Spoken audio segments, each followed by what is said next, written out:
Leela accidentally knocked over a jar of honey, and to her astonishment, the honey congealed into Fry's exact form on the sofa. Fry? Is that you? I don't need a sponge!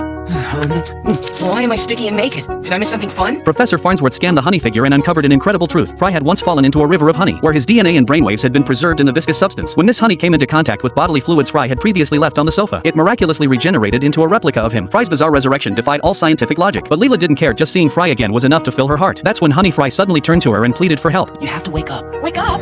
Oh no!